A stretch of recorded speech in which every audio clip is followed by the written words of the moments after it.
एक लंबे समय पहले एक गांव में सात्विक, उसकी माँ शांति, पिता रामचंद्रा और पत्नी अमृता सब एक छोटे घर में रहते थे। रामचंद्रा खुद से टमाटर उगा के उनको बेचता था।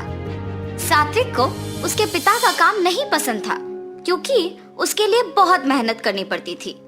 इतना ही नहीं, वो कोई काम नहीं करता था और घर पे ही बैठे रहता था। बेटा सात्विक, मुझे इस टमाटर व्यापार में मदद कर सकते हो ना? मैं तुम्हें टमाटर उगाना सिखाऊंगा और तुम टमाटर का व्यापार चलाना भी सीख पाओगे। उतना मेहनत लगा के काम कौन करेगा? मुझे आपका उस टमाटर का व्यापार करना ही नहीं पसंद और आप मुझे उसी व्यापार को चलाना सीखने के लिए कह रहे हो। अकेले मैं इतना काम नहीं कर पा रहा हूँ बेटा। मेरे साथ काम करोगे तो मेरा भी मदद हो जाएगा और व्यापार भी सीख पाओगे तुम। इसीलिए मैंने ऐसे पूछा था बेटा। पिताजी, इसके बाद मुझे कभी भी आपके साथ काम करने के लिए मत बुलाइए। मुझे वो व्यापार करना बिल्कुल नहीं पसंद। मैं आपका मदद नहीं करूंगा। रामचंद्रा उसके बेटे की बातें सुन के दुख होता है, लेकिन उसके बेटे को दुखी ना करने के इरादे से सारे काम वो अकेले करके टमाटर का व्यापार चलाता था। कुछ साल बाद रामचंद्रा का सेहत बिगड़ने की वजह से वो कोई काम नहीं कर पाता है। उससे सभी दुखी होते हैं। अब शायद सभी मुझे पिताजी की जगह लेकर काम करने के लिए कहेंगे। उससे पहले ही मुझे इस घर से बाहर जाना चाहिए। लेकिन अगर मैं बाहर चला गया तो मुझे कोई ना कोई काम तो करना ही पड़ेगा। ऐसे सोच में पड़ जाता है। बेटा सात्विक, तुम्हें आज से तुम्हारे पिताजी का जगह लेना होगा और उनका काम करना पड़ेगा, तभी हम खुशी से जी पाएंगे बेटा। हाँ ठीक है माँ, सिर्फ आप ही के लिए मैं सब करूँगा, वरना ये सब करना तो मुझे पसंद भी नहीं है। बेटा, तुम्हारे पिता पौधों पे अच्छा उर्वरक का इस्तेमाल करते थे। तुम भी उनके ही तरह टमाटर उगा के बेचो। ठीक है माँ। ऐसे कहकर टमाटर पौधों के पास जाता है। ये टमाटर पौधे तो ठीक ही लग रहे हैं। इनके लिए उर्वरक की कोई जरूरत नहीं है, सिर्फ इन्हें बेचना काफी है। ऐसे फैसला करके एक बंडी में सारे टमाटर बेचने लेके जाता है। टमाटर, ताजा ताजा टमाटर, ऐसे जोर जोर से चिल्लाते हुए बंडी को ढकेलता है। इतने में एक औरत उसके पास आती है। 1 किलो टमाटर कितने हैं बाबू? 25 रुपए जी। अच्छा, 2 किलो लूंगी, 40 में दे दोगे? अगर आपको लेना है तो 25 में लीजिए, वरना नहीं, मैं किसी और को बेच दूंगा। ऐसे गुस्से में कहता है। तब वो औरत कहती है, या तो मेरे पूछे हुए दाम पे दो वरना नहीं दो, लेकिन गुस्सा क्यों कर रहे हो तुम? ये कह के वो औरत बिना टमाटर खरीदे वहाँ से चले जाती है। उस दिन उससे कोई भी टमाटर नहीं खरीदता है और वो सारे टमाटरों के साथ घर लौटता है। व्यापार अच्छा चला है बेटा। कोई भी आज मुझसे टमाटर नहीं खरीदा माँ। ऐसे अपनी माँ को सब बताता है।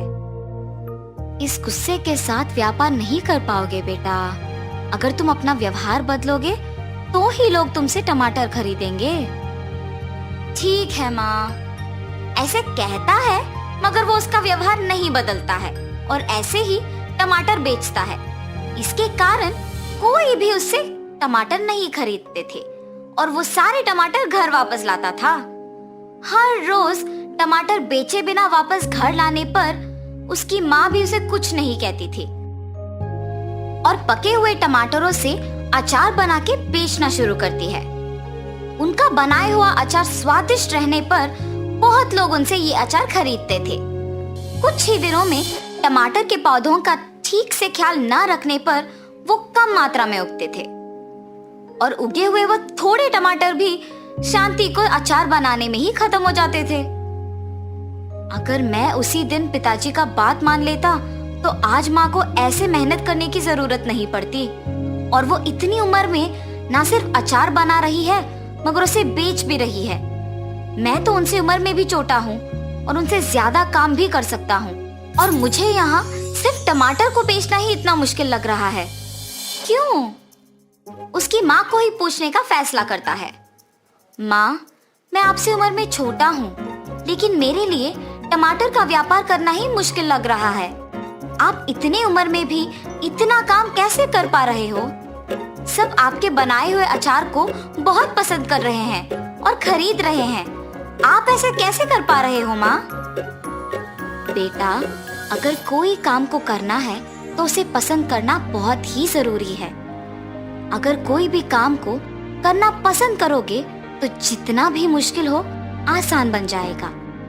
उस दिन पूरा सात्विक उसकी माँ के बातों के बारे में सोचते रहता है।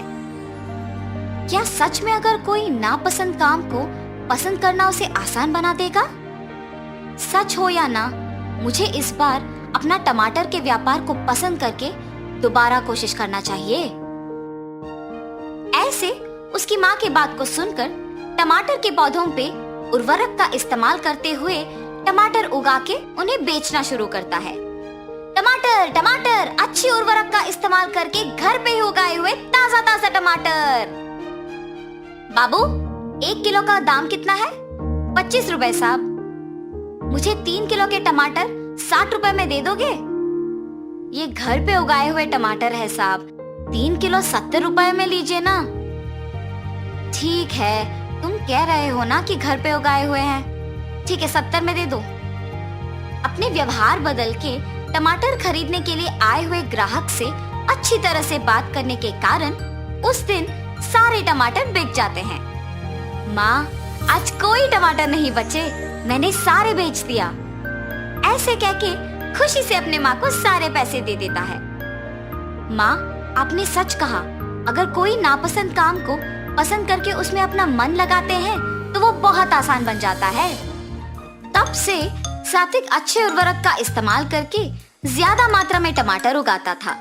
उनमें कुछ सात्विक बेचने लेके जाता था और बाकी उसकी माँ अचार बनाने के लिए इस्तेमाल करती थी। तब से सभी खुशी से जीते हैं।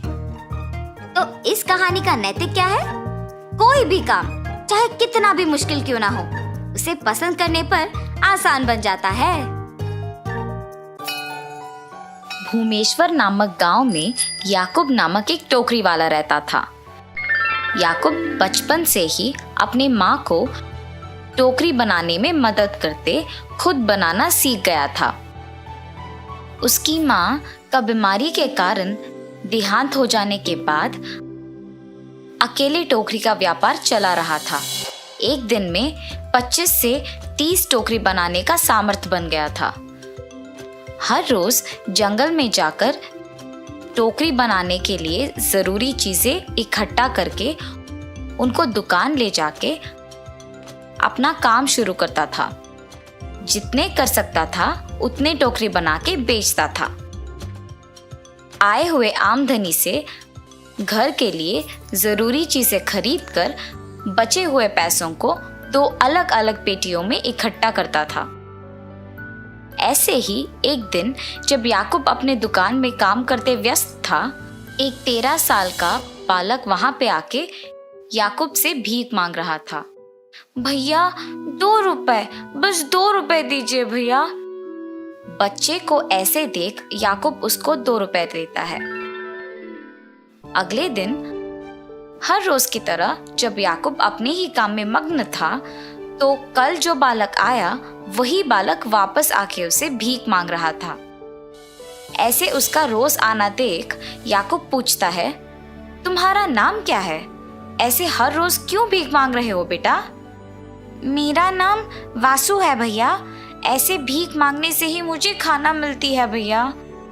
अरे रे, अच्छा ठीक है, हर रोज खाना मिलने के उपाय है मेरे पास, बताओ तुम्हें। वो क्या है भैया? मैं तुम्हें टोकरी बनाना सिखाऊंगा और इतना ही नहीं, मैं तुम्हें दिन में 3 बारी खाना भी दूंगा। मेरे साथ रहते हुए काम करोगे? माँ बाप के ना होने पर और 3 बारी दिन में बिना भीख मांगे खाना मिलने की खुशी में वासु याकूब के प्रस्ताव को खुशी खुशी स्वीकार करता है। और उस दिन से हर रोज वासु भी याकूब के साथ दुकान जाना शुरू करता है। याकूब को टोकरी बनाने में मदद करते हुए काम सीख लेता है। केवल इसी में नहीं, बल्कि याकूब को खाना बनाने में भी मदद करता था। ऐसे ही हर काम में वासु याकूब के लिए एक सहारा बन गया था। एक दिन याकूब और वासु टोकरी को बनाने के चीजें लाने जंगल जाके लौट रहे होते हैं। याकूब अपने सिर पे लकड़ियों को उठाता है और वासु अपने हाथ में बाकी चीजें उठाता है। कच्चा रास्ता होने के कारण उसमें बहुत गड्ढे होते हैं। याकूब अपना संतुलन खो देता है और नीचे गिर जाता है। याकूब को नीचे गिरे हुए देख वासु परेशानी में मदद के लिए इधर उधर देख के चिल्लाता है। एक रिक्शा मिलने पर उसमें याकूब को अस्पताल ले जाता है। डॉक्टर याकूब की चिकित्सा करने के बाद उसके कमरे में आके कहते हैं, याकूब का बायां हाथ टूट गया है। उसे लगभग 6 महीने आराम की आवश्यकता है और उसे कोई काम नहीं करना चाहिए। उसे सख्ती से आराम कराना चाहिए। याकूब को हॉस्पिटल से लेके आने के दिन से हर रोज वासु उसका बहुत ख्याल रखता था और भगवान से प्रार्थना करता था कि याकूब जल्दी से ठीक हो जाए। ऐसे ही दिन गुजर जाते हैं। बचाई गई सभी पैसे याकूब के अस्पताल के बिल, दवाइयाँ, घर के बिलों पर खर्च किए जाने पर और सारी बचत सिर्फ 2 महीने में खत्म हो जाने पर उन दोनों को पता नहीं चलता है कि आगे क्या करें। मैं वापस काम शुरू कर देता हूँ। हमारे पास खाने के लिए तक पैसे नहीं हैं। आपकी चिकित्सा को हुए कम से कम 2 महीने भी नहीं हुए पूरे। जब तक आप 6 महीने तक आराम नहीं करेंगे तब तक आप पूरी तरह से ठीक नहीं हो पाएंगे। ऐसे कहकर वासु घर के बाहर आकर सोचता है, हमें याकूब जी के दवाइयों और घर के बिल के लिए पैसे चाहिए। क्या किया जाना चाहिए? उसी समय पर उसको अपने घर के सामने 4 बच्चे भीख मांगते हुए नजर आते हैं। वो देख वासु, मुझे भी याकूब जी ने भीख मांगने की स्थिति से टोकरी बनाने की स्थिति तक ले आए। उसी तरह मैं इन बच्चों को टोकरी बनाना सिखाऊंगा और इनका मदद करूंगा। तब इससे हमें पैसे मिलेंगे और हम याकूब जी के लिए दवाइयाँ ले सकेंगे। ऐसे सोचकर वासु उन बच्चों के पास जाता है। ऐसे भीख क्यों मांग रहे हो? बिना भीख मांगे तुम्हें हर रोज खाना मिलने का उपाय मेरे पास है। मेरे साथ आओगे? 3 बारी खाना खाने की आशा में बच्चे वासु का कहना सुनकर आते हैं और टोकरी बनाना सीखने के लिए आते हैं। वासु उनको सिखाने के लिए अपनी तरफ से बहुत कोशिश करता है, मगर वो बच्चे श्रद्धा नहीं होने पर सीख नहीं पाते और अंत में उन्हें सिखाने के दौरान वासु खुद कुछ टोकरियां बनाता है और जो पैसे उससे मिलता है उसे बचाता था। ये सब देख के वो बच्चे कोई ना होने के समय पे आके वो पेटी खोल के पैसे लेके वहां से भाग जाते हैं। हर रोज की तरह जब वासु दुकान खोलने आता है तो देखता है कि दुकान पहले से ही खुली हुई है। अंदर किसी के ना होने पर परेशान होता है और अंदर जाता है। पैसों के पेटी थोड़ा खुला होने के कारण वो उसे पूरी तरह से खोलता है और उसे खाली देख के वो घबरा जाता है। फिर वो समझता है कि निश्चित रूप से उन 4 बच्चों ने ही लालच के कारण पैसे चुराए होंगे। वो हर जगह उन्हें खोजता है, सभी गलियों में, लेकिन वे कहीं नहीं मिल रहे थे। इसके साथ वो घर लौटता है, बहुत निराश होते हुए। रोते हुए घर आए वासु को देख, क्या हुआ वासु, क्यों रो रहे हो? गलती हो गई याकूब जी, मुझे माफ कीजिए। क्या हुआ वासु, ये तो बोलो। और वासु याकूब को सब कुछ बताता है। रोना मत वासु, तुमने एक अच्छी सोच से उनकी मदद करने की कोशिश की और पैसों के लालच में वो लोग चोरी करके भाग गए। इसमें गलती उनकी है, तुम्हारी नहीं। अच्छे लोगों को अच्छा ही होता है। ऐसे वासु को याकूब ने समझाया। याकूब के बचत के थोड़े पैसे वासु को देकर टोकरी बनाने की चीजें लाने कहता है।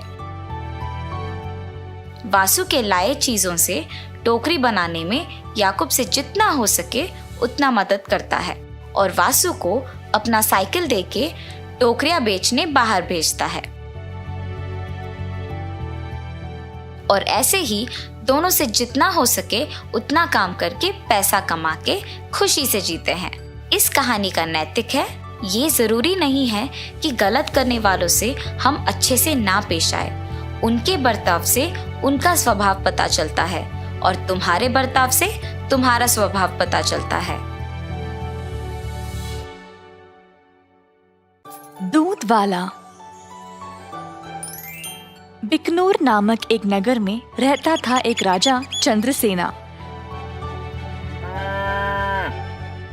उसका मंत्री कबीर सिंह उसके दूध का कारोबार संभालता था।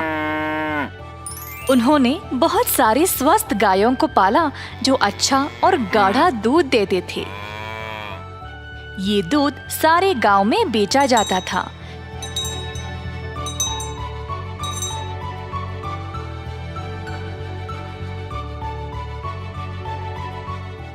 कबीर सिंह खुद सब कुछ संभालता था। कबीर सिंह की पीढ़ी भी महाराजा के लिए काम करते आ रहे थे और इस वजह से चंद्रसेना उसका बहुत आदर करते थे। कबीर सिंह ने भी राजा को कभी भी निराश नहीं किया। सारे गांव में उसका अच्छा नाम था। हर रोज कबीर सिंह खेत पर जाता था। उसने बहुत लोगों को काम पे रखा गायों की देखभाल के लिए, ताकि वे अच्छे से खाए और सेहतमंद रहे। गायों को घास चराने के लिए वह दिन में कम से कम 2 बार भेजता था।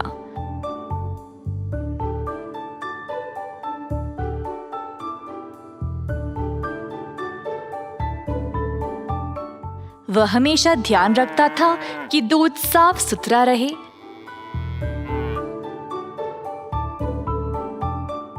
दूध निकालने के बाद वह 10 दूध वालों को देता था ताकि वह गांव में जाकर बेच दे।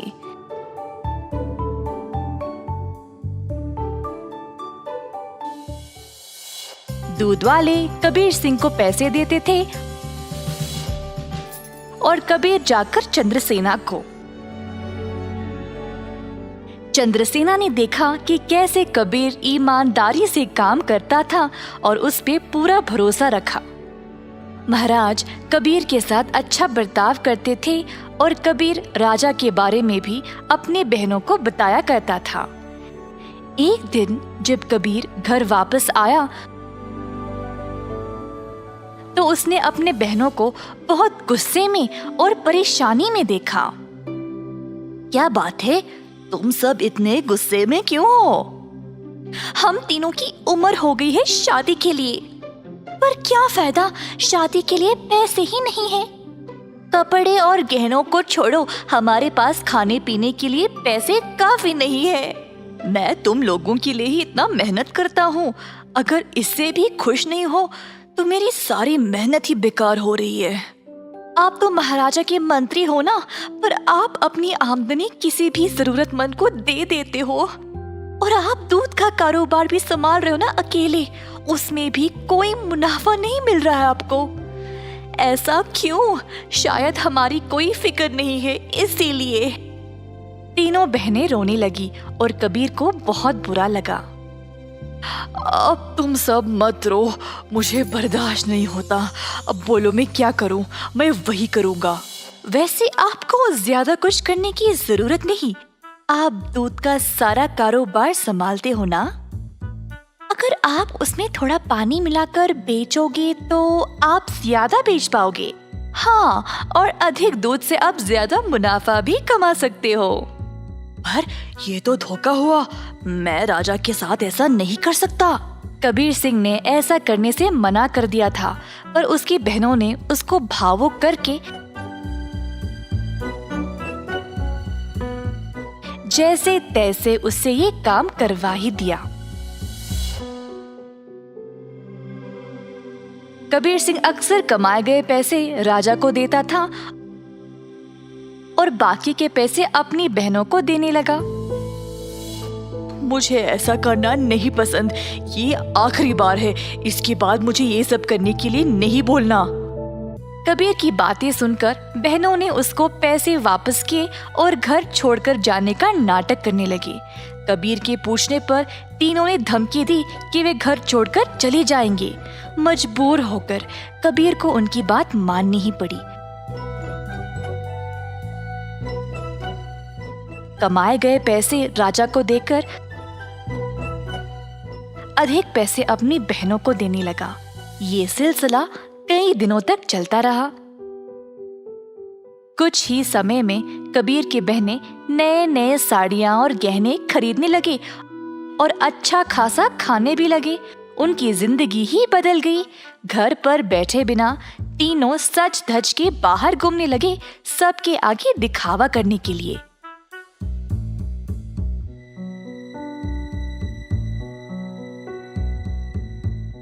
गांव के सारे लोग हैरान रह गए और आपस में बातें करने लगी। ये तीन बहनें कबीर की कमाई को ऐसे इस्तेमाल कर रहे हैं। मैंने कभी नहीं देखा किसी को ऐसा करते हुए। पर कबीर सिंह के पास इतने पैसे आए कहाँ से? सब लोग कबीर के बारे में बातें करने लगे और बाकी के मंत्री कबीर की कमाई पर ईर्ष्या करने लगे, तो इस बात पर जांच करना शुरू कर दिए। जल्द उनको सच पता चल गया कि वह दूध में पानी मिलाकर बेच रहा था। 70% राजा को देकर बाकी के 30% अपनी जेब में डाल रहा था। खेत के कारीगरों से मंत्रियों ने ये बात का पता लगाया। सारे मंत्री गए राजा के पास और उनको पूरा सच बता दिया। अब क्योंकि राजा को कबीर से बहुत लगाव था, उनको इस बात पर यकीन ही नहीं हुआ, पर उनके पास और कोई रास्ता नहीं था सिवाय कबीर को दंड देने का। तीनों बहनें आए कैद खाने अपने भाई को देखने के लिए और उनको बहुत बुरा लगा कि उनकी ही वजह से उनका भाई आज जेल में बंद पड़ा है।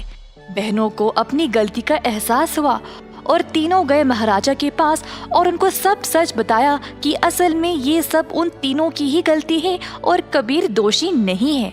उन्होंने राजा से भीख मांगी कबीर को छोड़ने के लिए। जब राजा ने ये सब सुना तो उन्होंने तीनों बहनों को भी कबीर के साथ कैद खाने में ही डाल दिया और कहा, दंड केवल गलत करने वाले को ही नहीं, गलत सोचने वाले को और गलती में हिस्सा लेने वाले को भी मिलनी चाहिए।